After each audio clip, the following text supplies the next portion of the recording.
Hello. Thank you once again for joining us for our devotional thought. This morning, I went to a grocery store.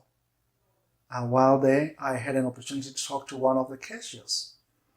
And she tells me on how she was so much paralyzed by fear from what she was getting from the news. And my simple response was just to say, why don't you stop watching the news? And she's like, I can't stop watching the news because it's on my Facebook, it's on my Twitter, it's everywhere. And I find this to be overwhelming. And so I felt stunned and I did not have any more advice to give to him. And so I took my groceries and I went to my car and I started to think about this scenario here. And I asked myself, so what could be the problem that's getting people to be paralyzed? And I asked this question and I paused it towards myself. And then I realized that, sometimes we do have fear that's paralyzing us. But as a Christian, how do I relate to this question? And the question that came to my mind as an answer to that was to say, do I trust in God? And so I want to pose this question before you this evening to say, do you trust God? This is a simple question, but sometimes we don't take time to think about questions such as this one. You see, when we read Isaiah chapter 41, verse 10, it reads, "Fear not, for I am with you. Be not dismayed, for I am your God. I will strengthen you. Yes, I will help you.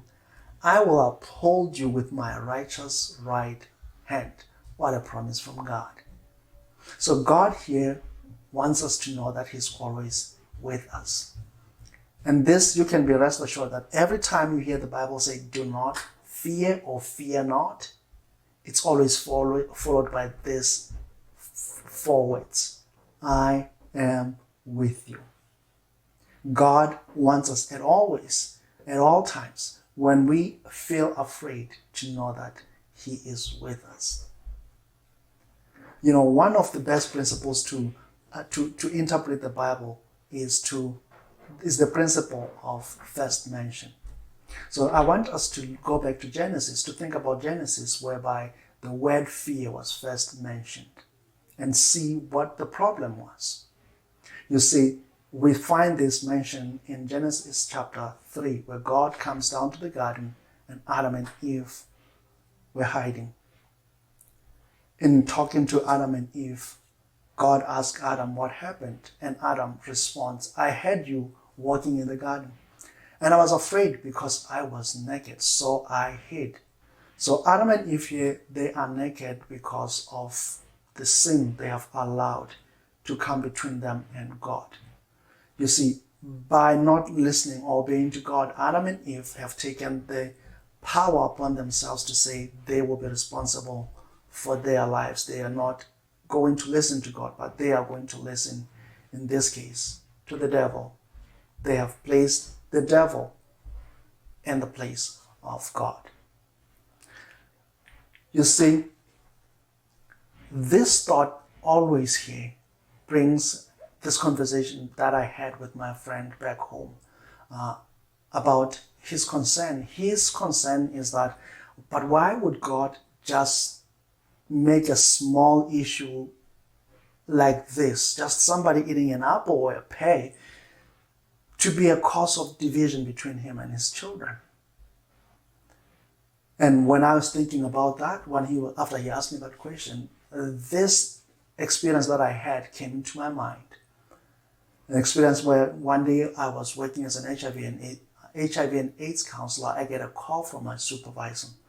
And so my supervisor was just in a panic mode, and he was just telling me that I need to call one of my colleagues. And so I took the phone, I called my colleagues, and I asked him what's going on. And yes, indeed, it was a call that I had to make. So my colleague is as well in a bad shape. He is panicking because while he was working with another client, he ended up having to help this client and got in contact with some of his bodily fluids. And with that I asked him, but how do you know that you got the virus? Because he was just giving up in life and saying, this is it, I am going to die.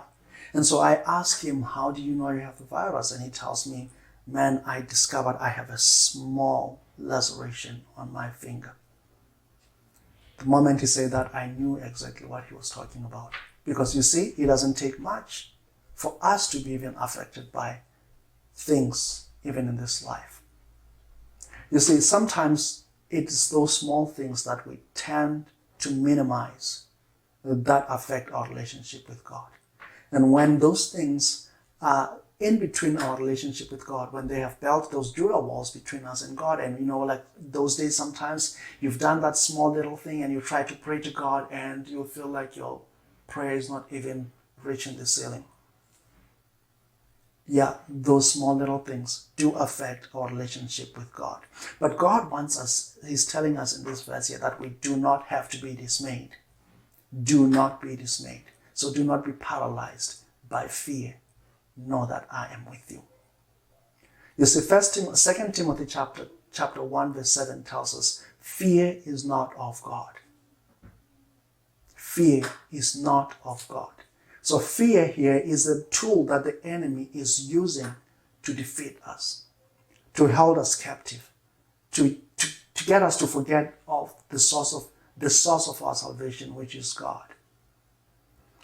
We need to realize here that this verse is telling us that God wants to uphold us with his righteous right hand. The right hand in the Bible always denotes power, denotes closeness. It denotes the availability of the omniscient power of God. Jesus mentioning this, he says, when he comes back, he's going to come back and we will see him sitting at the right hand of God. He'll be sitting at the hand of power, the right hand of God. Proverbs chapter 3 verse 5 says, trust in the Lord with all your heart and lean not into your own understanding. You see, this is the core of it all. We need to realize when fear hits us that the main thing that God is calling us to is to trust him with all our hearts and not lean into your own understanding. Won't you trust him? I hope you have a wonderful rest of the week. Be blessed.